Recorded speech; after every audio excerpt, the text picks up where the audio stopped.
Hello everyone, welcome back to my channel wisdom academy. So आज इस video में हम फिर से एक बार करने वाले हैं DSSB PRT 2022 में जो एग्ज़ाम हुए हैं उनकी हिंदी, सो दैट हम हिंदी जैसे सब्जेक्ट्स के जो क्वेश्चन हैं उनसे भी अवेयर हो जाएं कि हाँ इस तरीके की हिंदी आ रही है और हम मेक श्योर कर सकें कि हिंदी में तो हम अपने मार्क्स ना कटाएं, है ना, कि पूरे स्कोर कर सकें। हिंदी, रीजनिंग जैसे जो सब्जेक्ट्स हैं जिन्हें हम इजीली कर सकते हैं। तो इस बार DSSB ने ये वाले क्वेश्चंस हर एक में कम से कम 2 पूछे हैं हर एक क्वेश्चन पेपर में। जो हमारा फर्स्ट क्वेश्चन है कि दिए गए शब्द युग्म का सही शब्द युग्म ज्ञात कीजिए। तो इसके लिए पर्यायवाची शब्द, विलोम शब्द की ज्ञान ज़्यादा ज़रूरी नहीं है, बट ये जो शब्दों के अर्थ है ना, ये मतलब पता ज़रूर होने चाहिए, मतलब पर्यायवाची शब्दों में ही आ जाएंगे। जैसे फर्स्ट है इंदु और इंदूर। अगर हमें इनमें दोनों में से किसी एक का भी मीनिंग पता है तो हमारा काम हो सकता है, बट अभी ये जो है ना ये तो और ही है इंदु इंदूर। तो इंदु बोलते हैं चंद्रमा को और इंदूर है चूहा, ठीक है। बाकी हम लोग ना ऐसे भी कर सकते हैं। देखो जैसे कि अगर आप सेकंड वाला ऑप्शन देखो, चूहा चूहा चंद्रमा और आ गया, तो 2 बार चूहा आ रहा है, इट मीन्स कि इंदूर का मीनिंग तो होगा चूहा। फिर हमें इंदू का डिसाइड करना होगा कि क्या हो सकता है। अब जैसे फर्स्ट में कोई भी रिपीट नहीं हो रहा तो इसमें थोड़ी दिक्कत आएगी, बट चंद्रमा आ गया भी 2 बार अगर ऐसे देखें तो, इसलिए थोड़ा सा इसको वोकैबुलरी को स्ट्रॉन्ग करके जाना है एग्जाम में। तो इंदू का चंद्रमा और इंदूर का चूहा। नेक्स्ट है विराम चिन्ह का प्रयोग करना है। सवेरा हुआ, चिड़िया चहचहाने लगी। तो आपको पता है सवेरा हुआ और चिड़िया चहचहाने लगी अलग अलग हैं, संयुक्त वाक्य हैं, तो बीच में कॉमा आएगा सवेरा हुआ के बाद, तो कॉमा लगेगा इसमें। नेक्स्ट है 4 विकल्प का चयन कीजिए जो दिए गए मुहावरे का सही का पद करता है, मतलब मुहावरा बताना है। गज भर की छाती होना, तो गज भर की छाती मीन्स की बहुत ज़्यादा अच्छी बात होना, मीन्स की बहुत ज़्यादा प्राउड फील करना। कि मान लो किसी के 12th में 90% आए तो उसके पेरेंट्स बोलते कि भाई मेरी तो गज भर की छाती हो गई, मीन्स की बहुत अच्छा हो गया। अत्यधिक गर्व का अनुभव करना, तो फर्स्ट ही है। व्यर्थ की परेशानी, बिल्कुल भी प्रभावित ना होना, विवश होना, तीनों ही नहीं होगा, ए इसका राइट ऑप्शन होगा। नेक्स्ट है क्या प्रधानाचार्य आज नहीं आए हैं, तो क्या आगे लगा हुआ है, तो ये क्वेश्चन मार्क है ना, तो क्वेश्चन मार्क लगना चाहिए। और इसी के साथ ही देखो 2 हैं क्वेश्चन, मतलब 2 चिन्ह हैं, 2 विराम चिन्ह का यूज़ करना है। तो एक तो हमें ये दे रखा है देखो अल्प विराम और फिर क्वेश्चन मार्क, तो वो वाला तो होगा नहीं क्योंकि वो पर्टिकुलर किसी ने कुछ कहा उस कंप्लीट को पूरा करने के लिए होता है ना, तो बी वाला तो ऑप्शन जाएगा नहीं, ए और सी होगा नहीं क्योंकि क्वेश्चन मार्क नहीं। तो डी के साथ हम जाएंगे कि क्या प्रधानाचार्य आज नहीं आए हैं, पूरी स्टेटमेंट को कॉमा के अंदर करना और फिर क्वेश्चन मार्क, ठीक है। नेक्स्ट है निम्नलिखित में से सरल वाक्य चुनना है। वर्षा हुई और मोर नाचने लगे, संयुक्त वाक्य है। जैसे ही वर्षा हुई मोर नाचने लगे तो ये क्या है, ये मिश्र वाक्य है। जब वर्षा हुई तो मोर नाचने लगे, तो से मैंने बताया था संयुक्त वाक्य होता है, तो वाला हमेशा। वर्षा होते ही मोर नाचने लगे, एक ही सेंटेंस है, तो ये सरल वाक्य है, ठीक है। नेक्स्ट है निम्नलिखित में से कौन सा शब्द नित्य बहुवचन में प्रयोग होता है। कौन सा वचन हमेशा बहुवचन होता है। जैसे दर्शन है, दर्शन दो, बोलते हैं ना प्रभु दर्शन दो, दर्शन दो, तो दर्शन दे, मतलब दर्शन सिंगुलर नहीं है। जैसे दूध गिर गया, तो सिंगुलर है ना, दूध गिर गया, इसको करके रख लो। दर्शन मिल गए, ये नहीं कहते दर्शन मिल गया, मुझे दर्शन मिल गए, तो दर्शन हमेशा प्लूरल होता है। बाकी भी हम बना के देख लेते हैं, जैसे दर्शन, दूध गिर गया, माल आ रहा है, सामान आ रहा है, तो ये एक सब सिंगुलर है बट प्लूरल ये ए है, ठीक है। नेक्स्ट है इसमें से हमें मिश्र वाक्य चूज करना है। राम ने एक पुरानी कार खरीदी है, सरल वाक्य। राम ने एक कार खरीदी और वह पुरानी है, संयुक्त वाक्य। राम ने एक कार खरीदी है, वह पुरानी है, संयुक्त वाक्य। राम ने जो कार खरीदी है वो पुरानी है, तो आपको पता है जैसे तैसे, जो, वह, ये सारे मिश्र वाक्य होते हैं, तो डी इसका राइट ऑप्शन है। नेक्स्ट है हमारे विद्यालय के पास आसपास एक विशाल वृक्ष है। गुणवाचक विशेषण बताने हैं। विशेषण मतलब क्या होता है, देखो जो संज्ञा या सर्वनाम की विशेषता बताते हैं वो विशेषण होते हैं। तो जो गुणवाचक विशेषण है मतलब जो किसी की भी गुण वाली विशेषता बताए, ऊंचा, छोटा, लंबा, काटा, लंबा, मोटा, पतला, ये विशेषता है। तो हमारे विद्यालय के पास एक विशाल वृक्ष है, तो वृक्ष कैसा है, विशाल, है ना। तो गुणवाचक विशेषण क्या हुआ, विशाल, क्योंकि जो आम है ना, आम तो एक संज्ञा है, वृक्ष एक संज्ञा है, विद्यालय एक संज्ञा है, बट जो इनकी विशेषता बताया, यानी वृक्ष की विशेषता विशाल बता रहा है, तो विशाल गुणवाचक है, ठीक है। नेक्स्ट है उसने गोल्ड मेडल जीता है, वृत्ति बतानी है। उसने गोल्ड मेडल जीता होगा, देखो हमें पता नहीं है जीता है नहीं जीता, तो जीता होगा यानी हमें संदेह है, तो ये संदेहार्थक वृत्ति होगी। संकेत भी कुछ नहीं मिल रहा, निश्चय भी नहीं है और आज्ञा भी नहीं दे रहे, तो संदेहार्थक, ठीक है। नेक्स्ट है निम्नलिखित में से कौन सा शब्द समूहवाचक संज्ञा है, ज्ञात करना है। समूहवाचक, अच्छाई जातिवाचक संज्ञा है, गुलाब संज्ञा है, गेहूं संज्ञा है, गड्डी गड्डी समूहवाचक संज्ञा है। अच्छा, इसमें समूहवाचक संज्ञा है। अच्छाई भाववाचक संज्ञा है। गुलाब क्या है? व्यक्तिवाचक संज्ञा। गेहूं भी व्यक्तिवाचक संज्ञा है, बट जो गड्डी है वो समूहवाचक संज्ञा है। गड्डी में बहुत सारे पत्ते होते हैं ना, 52 पत्ते होते हैं, तो इसलिए वो समूहवाचक संज्ञा है। नेक्स्ट है, दिए गए शब्दों में शुद्ध वर्तनी बताओ। देखो इजी है, अनजान है, आराम से बता दोगे, ज़्यादा टफ नहीं है। डी है इसका राइट आंसर। कितनी इजी लग रही है ये हिंदी, है ना? मेरे पेपर में क्यों नहीं आई? चलो, ये मैंने बताया नहीं कौन सा हिंदी कर रहे हैं हम ये 25 मार्च की दूसरी शिफ्ट की हिंदी कर रहे हैं, ठीक है? 25 मार्च की दूसरी शिफ्ट। अब ये मुहावरे का अर्थ बताना है, हमने झेप खाना। तो मतलब एकदम से शर्म आना है, मतलब कुछ बेइज्जती टाइप हो जाना, मतलब बेइज्जती हो गई कि मान लो मैं कोई डिस्कशन हो रहा था, मैं एकदम से बीच में बोल पड़ी और किसी ने मुझे एकदम से टोक दिया कि बीच में मत बोलो, तो मैं एकदम से झेप गई। यानी लज्जा जाना, अलग हो जाना, कलंकित हो जाना नहीं, बेचैन होना नहीं, लज्जा जाना होगा, ठीक है? नेक्स्ट है, दिए गए शब्द का पर्यायवाची शब्द याद कीजिए। उत्कर्ष। पर्यायवाची शब्द उत्कर्ष का मतलब वृद्धि करना, आगे बढ़ना, बढ़िया चीज़, चरम पर जाना, अच्छी चीज़। तो समृद्धि हो सकता है, मुक्ति नहीं होगा, युक्ति निस्तार नहीं, तो समृद्धि इसका पर्यायवाची शब्द है, ठीक है? चिल्लाहट में प्रत्यय बताना है, तो चिल्ला होता है, चिल्ला। चिल भी कुछ नहीं होता, चिल्ला होता है, चिल्ला। वह चिल्ला रहा है ना, चिल्ला रहा है, तो चिल्ला में आहट जोड़ेंगे तो चिल्लाहट हो जाएगा। चिल्ला, जैसे वह चिल्ला रहा है तो उसमें आहट जोड़ेंगे तो चिल्लाहट, तो आहट इसका प्रत्यय है, ठीक है? नेक्स्ट है, इसका सही युग्म ज्ञात कीजिए। शुल्क और शुक्ल। चलो ये तो कर सकते हैं। शुल्क तो हमें पता है टैक्स लगता है, शुल्क जैसे कहते नहीं है आपको स्कूल में आने की ट्यूशन फीस देनी है, मतलब ट्यूशन शुल्क देना है, एडमिशन शुल्क देना है, तो फीस होती है ना, एडमिशन शुल्क फीस, तो ये फीस है, ठीक है? फीस हमें पता है, फीस है। अब शुक्ल क्या होता है? शुक्ल होता है पक्ष, जिसे कहते नहीं कृष्ण पक्ष, है ना? कृष्ण पक्ष, या दूसरा कौन सा होता है? कृष्ण पक्ष और शुक्ल पक्ष, अमावस्या पक्ष, समथिंग कुछ जो होते हैं ना। उजला, उजला मीन्स एक तरीके का टाइम, शुक्ल, और ये सरनेम भी होती है, कास्ट भी होती है, तो ये फीस और उजला, ये हो जाएगा इसका राइट आंसर, सी। अब आएगा पैराग्राफ, ये रहा पैराग्राफ, चलिए पढ़िए। मैला आंचल, आपने पढ़ा ही होगा। मैला आंचल किसने लिखी है?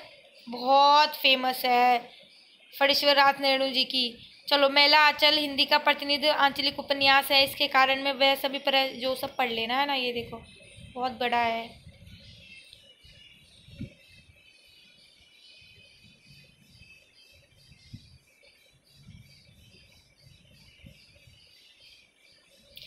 तो मैला आंचल उपन्यास का नायक कौन है? तो इसमें लिखा होगा आंचल है, ठीक है? आंचल है। और नेक्स्ट है, मैला आंचल उपन्यास में से किस गांव की विस्तृत तथा समग्र कथा, देखो यहाँ पे कथा को करा गया, ये रहा, ये है ना इसके पैराग्राफ की पहली लाइन। मैला आंचल में मैरीगंज गांव की विस्तृत तथा समग्र कथा को इस प्रकार, तो मैरीगंज इसका आंसर होगा, ठीक है? नेक्स्ट क्वेश्चन है, ईर्ष्या शब्द का सही विशेषण क्या होगा? ईर्ष्या का ईर्ष्यालु, विशेषण बनाना है ना, ईर्ष्यालु। नेक्स्ट है, उपन्यास किस पृष्ठभूमि पर रचा गया है? मिथिलांचल, तो मिथिलांचल पृष्ठभूमि, ये भी कहीं ना कहीं मेंशन होगा, ठीक है? इतना टफ नहीं आता इस पैराग्राफ में से, इजी आता है, सारे कर लेते हैं हम ऑब्वियसली, ठीक है? फिर है, दिए गए उपन्यास में नैतिकता के लिए कौन से भाव दिखाई देते हैं? नैतिकता के लिए छटपटाहट और तिरस्कार। इस देखो लास्ट लाइन ही है, एक और नैतिकता के प्रति तिरस्कार का भाव है, तो वही और नैतिकता के लिए छटपटाहट भी है, तो दोनों ही चीज़ें नैतिकता के लिए। सो ये थी हमारी इस वाले पेपर की हिंदी। और ये जो अब हम क्वेश्चन पेपर करने वाले हैं, ये 26 तारीख की थर्ड शिफ्ट का पेपर है, ठीक है? 26 मार्च का थर्ड शिफ्ट, 4:30 से 6:30 की शिफ्ट का पेपर है ये, ठीक है? तो पहला है, निम्नलिखित प्रश्न में 4 वाक्यों में से उसका चयन कीजिए जो विलोम शब्द का सबसे अच्छा विकल्प है। दुत्कार, दुत्कार का मतलब दुत्कारना, भगा देना, है ना? तो इसका अपोजिट क्या हो सकता है? स्वागत। बंद, शोक, कृतज्ञ नहीं होगा, तो स्वागत है, इजी है। अब इसमें क्या है, उसका चयन करना है जो सर्वनाम का भेद बताता है। अब जैसे कि स्वाद में कुछ कमी है, तो कुछ कमी क्या है? कुछ कितनी कमी है, क्या कमी है नहीं पता, तो ये अनिश्चयवाचक सर्वनाम है। देखो पुरुषवाचक है नहीं, मैं तुम हम सब है नहीं, अनिश्चय है। प्रश्नवाचक कोई क्वेश्चन इसमें पूछा नहीं गया है। संबंधवाचक इसका, उसका, तेरा, मेरा, ये भी कोई है नहीं, तो बी इसका सही आंसर होगा, ठीक है? नेक्स्ट है कि उस विकल्प का चयन करें जो शब्द के बहुवचन का सबसे अच्छा है। तो सड़क का सड़के, है ना? सड़कें हो जाएगा, ऊपर ना की बिंदु में मात्रा लग रही है वो, क्योंकि वो प्लूरल बनाएगा इसको। सड़कें, सड़कें, सड़कों, सड़काओ नहीं होता, ये सब पता है आपको, बी, ठीक है? नेक्स्ट है, उसका चयन करें जो, तो परम का क्या होगा? परम जमा आत्मा, परमात्मा, तो ये थर्ड ठीक है, परमात्मा पता हुआ है आपको। परम परम जमा आत्मा परमात्मा। नेक्स्ट है इसका मुहावरे का अर्थ बताना है। कभी घी घन चना तो कभी मुट्ठी चना। कभी घी घन चना तो कभी मुट्ठी चने का मतलब होता है कि परिस्थितियाँ कभी एक सी नहीं रहती, टाइम जो है टाइम टू टाइम चेंज होता रहता है।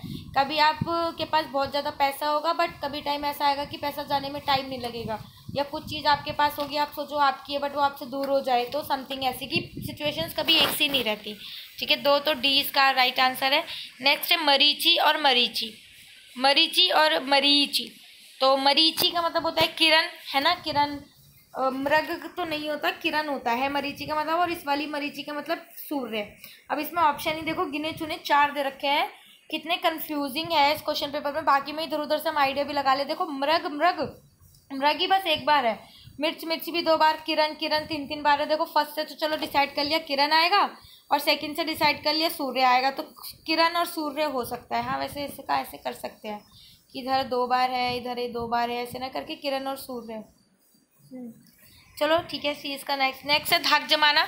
धाक जमाना इसका हमें मुहावरे का अर्थ बताना है। धाक जमाना यानी रोब जमाना, नष्ट करना, विरोध करना, ठोकरे खाना नहीं है, रोब जमाना कहते हैं। इसकी तो थाक जमी हुई है यहाँ पे, रोब जमाना। नाम कमाना ऑब्वियसली फेमस होना, प्रसिद्ध होना, कि भाई उसने तो अपना फेसबुक अकाउंट जितना मतलब मान लो उसने एक वीडियो डाली वो वायरल हो गई, तो वो तो अपना नाम कमा रही है। नाम कमाना मतलब प्रसिद्ध होना, फेमस हो जाना। खरीदारी करना, बदनामी होना, भाग जाना नहीं होगा। नेक्स्ट है निम्नलिखित में से 4 विकल्पों में से उस विकल्प का चयन करें जो उपसर्ग से बने शब्द का सही विकल्प हो।